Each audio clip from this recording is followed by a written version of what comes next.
Assalamualaikum warahmatullahi wabarakatuh. Jumpa lagi bersama Pia Bilal Channel. Kali ini saya akan menjelaskan mengenai bab materi klasifikasi makhluk hidup. Seperti yang kita tahu bahwa di situ ada gambar beraneka macam jenisnya makhluk hidup, baik tumbuhan maupun hewan. Selanjutnya akan saya jelaskan mengenai klasifikasi sebagai berikut. Apa yang harus kita ketahui tentang klasifikasi? Yaitu yang pertama adalah sebelum kita mengkelompokkan atau mengklasifikasi, kita harus mengetahui ciri-ciri benda di sekitar kita. Yang kedua adalah ciri-ciri makhluk hidup. Kemudian yang ketiga adalah pengklasifikasian makhluk hidup. Oke, yang pertama adalah ciri-ciri benda di sekitar kita. Benda-benda yang terdapat di alam semesta dapat dikelompokkan sebagai benda hidup dan benda tak hidup. Benda hidup terdiri atas komponen biotik yang meliputi adalah semua jenis makhluk hidup, sedangkan benda tak hidup terdiri atas komponen abiotik atau benda tidak hidup. Benda-benda tak hidup dapat dikelompokkan berdasarkan sifat atau cirinya. Berdasarkan sifat benda-benda tak hidup juga dapat dikelompokkan menjadi benda tak hidup bersifat alamiah dan buatan. Apa bedanya antara benda tak hidup alamiah dan buatan? Benda tak hidup alamiah merupakan benda-benda yang berasal langsung dari alam, contohnya adalah tanah, batu, pasir, dan logam. Sedangkan benda tak hidup buatan itu benda-benda yang merupakan benda yang dibuat oleh campur tangan manusia, yaitu contohnya adalah meja, kursi, mobil, dan robot. Semua itu adalah benda tidak hidup tetapi merupakan buatan manusia. Selanjutnya adalah ciri-ciri makhluk hidup. Ciri-ciri makhluk hidup yang pertama adalah bergerak. Bergerak itu artinya bisa berpindah, bisa melakukan gerakan. Ya, seperti yang kita lihat adalah burung terbang, itu merupakan pergerakan. Kemudian yang kedua adalah peka terhadap perangsang. Seperti pada gambar, di situ ada daun putri malu atau Mimosa pudica. Ketika disentuh maka daun putri malu itu akan menguncup. Artinya adalah daun putri malu peka terhadap perangsangan sentuhan. Yang ketiga adalah bernafas. Ya, bernafas adalah mengambil udara dari lingkungan, kemudian mengeluarkan melalui hidung atau mulut. Nah, kita mengambil melalui hidung, kemudian lepaskan melalui mulut. Ya, itu yang lebih sehat. Kemudian yang keempat adalah adaptasi. Adaptasi artinya adalah penyesuaian diri terhadap lingkungannya. Ya, di situ ada bunglon ya yang bisa berubah warna. Tujuannya adalah untuk bertahan hidup supaya tidak bisa dimangsa oleh pemangsanya. Kemudian yang kelima adalah memerlukan makanan. Makhluk hidup harus butuh makan karena untuk proses kehidupannya dan proses perkembangan serta pertumbuhannya. Lanjut. Yang keenam adalah memerlukan zat sisa. Mengeluarkan zat sisa. Ya, metabolisme di dalam tubuh prosesnya sudah berjalan, maka harus dikeluarkan dalam bentuk zat sisa atau residu ya. Di situ adalah berupa tinja atau feses, itu perlu dikeluarkan ya. Yang ketujuh adalah berkembang biak, artinya adalah bertahan. Untuk mempertahankan jenisnya itu harus berkembang biak. Yang kedelapan adalah tumbuh dan berkembang, artinya adalah proses dari kecil atau dari balita sampai dengan tua itu mengalami proses pertumbuhan, artinya adalah bertambah kuantitas tubuhnya dari kecil ke besar, kemudian kualitas perkembangan manusianya atau makhluk hidupnya dari mulai belum matang sampai ke matang, proses ke arah yang lebih matang ya. Ini berkaitan dengan organ reproduksinya. Kemudian yang kesembilan adalah memiliki bahan genetik. Bahan genetik adalah bahan yang diturunkan, substrat bahan yang diturunkan kepada keturunannya. Ini merupakan materi genetik atau disebut dengan gen. Selanjutnya adalah pengklasifikasian makhluk hidup. Dasar dari klasifikasi adalah persamaan dan perbedaan ciri anatomi dan morfologi serta manfaat makhluk hidup. Yang menjadi dasar adalah persamaan dan perbedaan. Ketika ada suatu makhluk hidup yang memiliki persamaan, maka bisa dikelompokkan dalam satu kelompok. Nah, sedangkan yang berbeda memiliki berarti dikelompokkan dalam kelompok yang berbeda. Ya, atau manfaatnya dalam kehidupan, misalkan tanaman obat itu bisa jahe, lengkuas, kemudian ada kunyit, kemudian ada kemuireng, itu digolongkan dalam satu manfaat, yaitu tanaman obat. Kemudian yang kedua adalah klasifikasi dikotomi dan kunci determinasi. Klasifikasi dikotom dan kunci determinasi ini merupakan proses identifikasi ya dari makhluk hidup dalam proses sebelum diklasifikasikan. Ya, kita coba bahas untuk dikotom.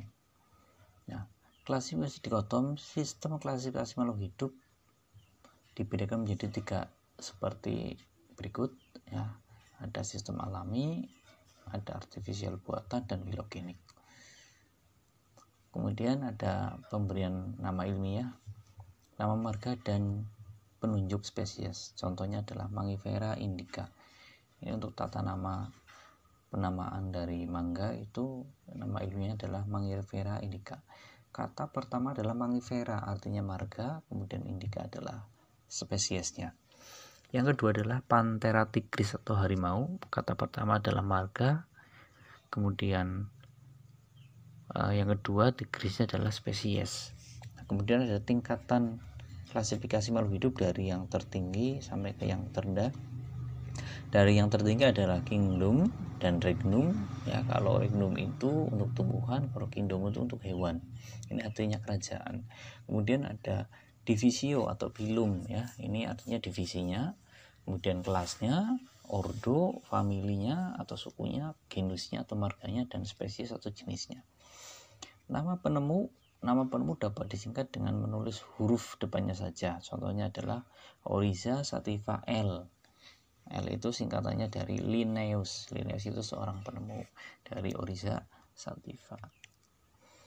Kemudian ada kunci determinasi. Kunci determinasi bermanfaat untuk menentukan jenis kelompok dan nama hewan atau tumbuhan yang belum diketahui. Ya, kunci determinasi sederhana dinamakan dengan kunci dikotom. Dalam pembuatan kunci dikotom perlu memperhatikan hal-hal berikut, yaitu yang pertama adalah kunci dikotom menggunakan sifat morfologi sehingga mudah untuk diamati. Yang kedua, sifat-sifat morfologi tersebut dituliskan dalam urutan nomor. Setiap nomor terdiri atas 2 pernyataan pendek dan mudah dipahami. Yang ketiga, setiap pernyataan dalam satu nomor diketahui kata yang sama, namun pernyataan pada nomor yang berurutan, misalnya pernyataan pada nomor 1 dan 2 tidak boleh dimulai dengan kata yang sama.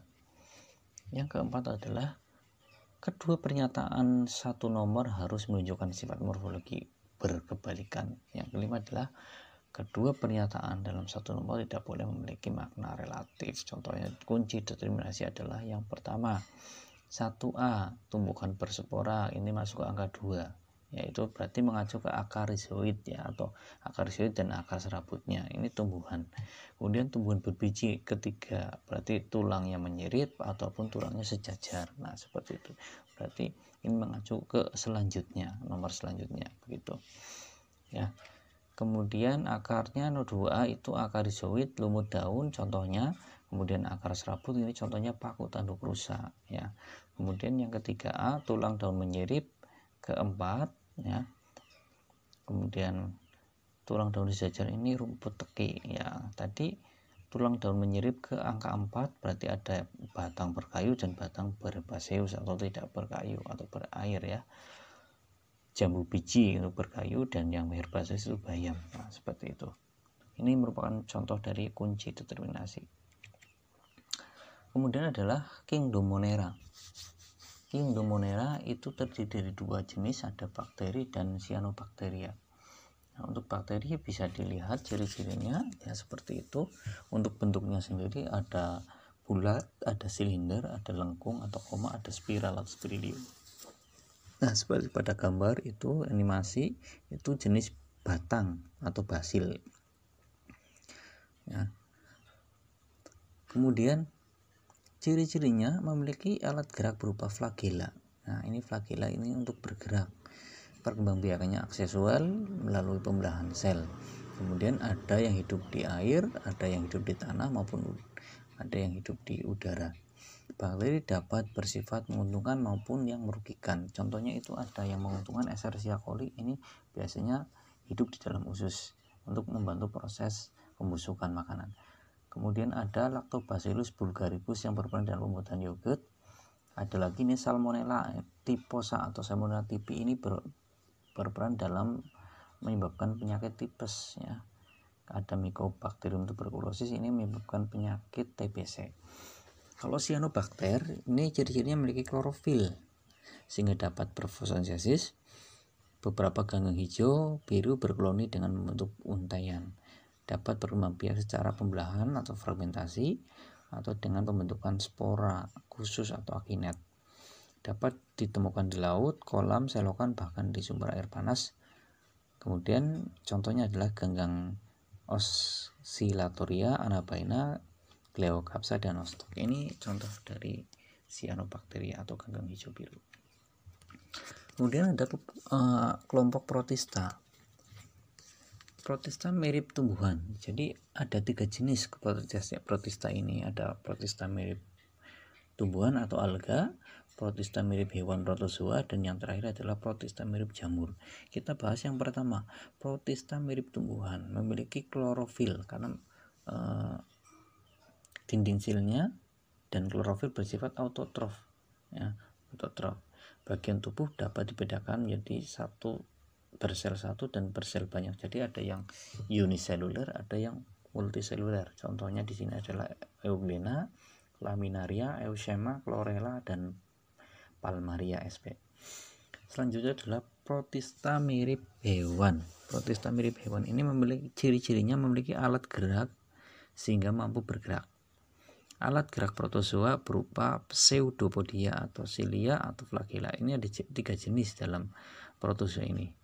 Ya, ada yang bergerak dengan pseudopodia atau kaki semu, ada yang cilia bulu getar atau flagella bulu cambuk, serta hidup di air tawar, tanah, dan parasit ya.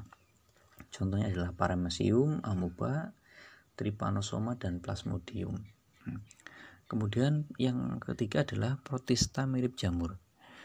Ciri-ciri tubuh Tursun atau hifa tidak dapat melakukan fotosintesis, bersifat beberapa anggotanya memiliki fase vegetatif, mampu bergerak seperti amoeba dan bereproduksi dengan menghasilkan spora. Contohnya jamur air atau Oomycota meliputi Phytophthora sp, Pythium, serta jamur lendir atau Myxomycota meliputi Ceratiomycota, Ceratiomixa, dan Fructiculosa. Nah, ini contoh dari protista mirip jamur ya. Ini adalah gambarnya. Protista mirip tumbuhan ini jenis alga ya, ada Rhodophyta, Phaeophyta, Chlorophyta, kemudian Rhodophyta dan Chrysophyta ya. Ini contoh-contoh dari protista mirip tumbuhan. Ini protozoanya contohnya ada Didinium ya, Didinium, Paramecium, Stentor, Diflugia, Trypanosoma, Sarcesium, Euglena, dan Amoeba ya.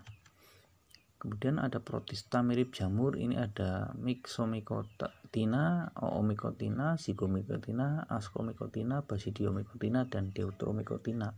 Ini untuk protista yang mirip jamur. Kemudian kelompok krungi atau jamur ya. Ini dibedakan menjadi 4 kelas besar, ada Zygomycotina, Ascomycotina, Basidiomycotina, dan Deuteromycotina. Ini untuk jamur ya.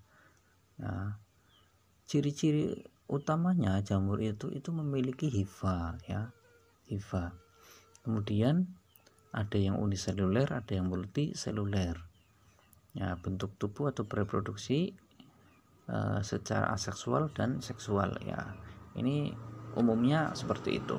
Nah, untuk bagian-bagiannya itu ada stolon, ada rhizoid. Rhizoid ini yang akar, menyerupai akar. Kemudian ada sporangium, bagian yang bulat. Ada sporangiofor, bagian pendukung yang bulat. Nah, seperti itu. Kemudian kelompok fungi jamur ini dibedakan itu ya, gambarnya ada contohnya Cytids, Zygotefungi, Sakfungi, dan Glofungi. Itu ada yang di gambar di sebelahnya itu ya, jenis-jenis jamur yang besar yang umumnya bisa dimakan. Kemudian ada plante atau tumbuhan. Tumbuhan itu dibedakan menjadi 3 kelompok besar, yaitu ada Bryophyta, tumbuhan lumut, ada Pteridophyta, tumbuhan paku, dan Spermatophyta atau tumbuhan biji. Kita bahas langsung. Bryophyta, tumbuhan lumut, ini biasanya hidup, ciri-cirinya adalah hidupnya di air yang lembab ya, di daerah yang lembab. Kemudian tidak memiliki berkas pembuluh angkut, yaitu xilem dan phloem. Kemudian tidak memiliki akar, batang, daun sejati, hidup di tempat-tempat mudah tadi, berkembang biak secara vegetatif menggunakan spora. Nah, ini perkembangbiakannya. Ya, kemudian daur hidupnya mengalami pergiliran keturunan antara fase generatif gametofit dan fase vegetatif sporofit. Contohnya adalah Marasantia polymorpha, yaitu contoh dari lumut ya. Lanjutnya, tumbuhan paku.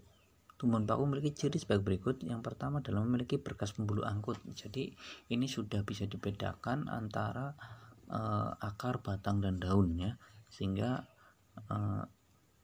memiliki pembuluh angkut. Memiliki akar, batang, daun sejati ya. Kemudian habitat yang menempel, ada epifit, ada yang hidup di tanah, ada yang menempel di batu-batuan, dan lain-lain. Kemudian berkembang biak secara vegetatif menggunakan spora. Daur hidupnya mengalami pergiliran keturunan atau yang disebut dengan metagenesis, di mana terdiri dari fase generatif sporofit dan fase vegetatif gametofit. Ya, tadi contohnya ada Platyserum bifurcatum ini atau disebut dengan paku tanduk rusak. Itu biasanya hidupnya menempel di pohon. Kemudian ada tumbuhan biji. Tumbuhan biji itu dibedakan menjadi beberapa jenis. Tumbuhan biji itu sendiri namanya Spermatophyta. Itu dibedakan secara garis besar menjadi 2 jenis, ada Angiospermae dan Gymnospermae. Angiospermae itu merupakan tumbuhan biji tertutup, artinya adalah tumbuhan itu ditutupi dengan daging buah, sedangkan Gymnospermae tumbuhan itu bijinya tidak ditutupi oleh daging buah. Kemudian ada monokotil dan dikotil ya. Kita akan bahas selanjutnya. Perbedaan dari Angiospermae dan Gymnospermae ini terletak pada beberapa alternatif ya, beberapa jenis pembeda. Ada sistem perakaran. Kalau Gymnospermae itu berakar tunggang, batang dan akar memiliki kambium serta memiliki daun yang sempit, tebal dan kaku. Sedangkan Angiospermae berakar serabut ataupun tunggang, batang, akar memiliki kambium atau tidak berkambium serta memiliki pertulangan daun sejajar, melengkung, menjari ataupun menyirip. Kalau alat reproduksinya ini Gymnospermae menggunakan strobilus, sedangkan Angiospermae bunga. Keadaan biji tidak terlindung daun buah, Angiospermae terlindung daun buah. Kemudian pembuahan tunggal kalau Angiospermae ganda. Kemudian contohnya adalah pinus, cemara, dan melinjo atau brinjo ya, itu untuk Gymnospermae. Sedangkan Angiospermae ada anggrek, kamboja, padi, jagung, mangga, dan mahoni. Ini contoh gambar-gambarnya. Ada sikas rumpi itu pakis haji ya. Kemudian ada Gnetum gnemon atau melinjo, ada Ginkgo biloba, kemudian ada Pinus merkosi atau Pinus contorta ya, flamcon ini adalah strobilusnya ya. Selanjutnya adalah monokotil atau monocotyledone ya. Ini tumbuhan yang memiliki ciri-ciri monocotyledon berjumlah 1. Nah, ini pada saat kita ketahui ketika pada saat bijinya itu tumbuh. Nah, kemudian berakar serabut, pada batang tidak terdapat kambium sehingga tidak tumbuh besar. Ya, ini ciri khusus dari monokotil karena tidak bisa membesar batangnya ya. Bentuk tulang daun sejajar atau melengkung, ini contohnya itu gambar di samping, ada padi, ada tebu, ada jagung. Umumnya jumlah mahkota bunga kelipatan 3. Nah, sedangkan dikotil ini memiliki kotiledon jumlahnya 2, berakar tunggang, batang memiliki kambium sehingga dapat tumbuh besar, bentuk tulang daun menyirip atau menjari, umumnya jumlah mahkota bunga kelipatan 2, 4 ataupun 5. Ini contohnya adalah mangga, jeruk, apel, jambu, dan sawo.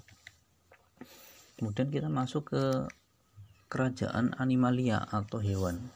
Ya, animalia itu dibedakan menjadi 2 jenis secara garis besar, ada invertebrata, ada avertebrata. Bedanya apa?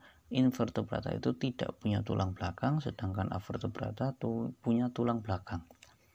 Nah, itu contohnya invertebrata ada loligo, kemudian ada bintang laut. Kalau avertebrata contohnya adalah ada bunglon ya, atau iguana, ada gajah, harimau, dan kambing. Invertebrata dari mulai yang tersederhana itu ada porifera atau hewan berpori. Kemudian ada solentrata atau hewan yang menyerupai mangkuk. Kemudian ada contohnya ada Aurelia aurita atau ubur-ubur ya. Kemudian ada Platyhelminthes, itu cacing hati contohnya ya. Ini cacing hati itu biasanya ditemukan di dalam tubuh dari sapi ya, yang sudah parasit ya, terjadi parasit di sana. Kemudian ada Nemathelminthes atau cacing gilik. Annelida, ini contohnya adalah lintah, moluska, ini contohnya adalah siput, echinodermata, bintang laut, bintang ular atau bintang mengular. Ya, ini contoh dari echinodermata. Dan yang terakhir adalah arthropoda, di mana arthropoda ini memiliki banyak sekali jenisnya. Ada jenis udang-udangan, ada jenis kalajengking, ada jenis myriapoda atau kaki seribu, kemudian udang dan lain-lain, itu banyak sekali jenisnya. Kepiting ya juga sama itu.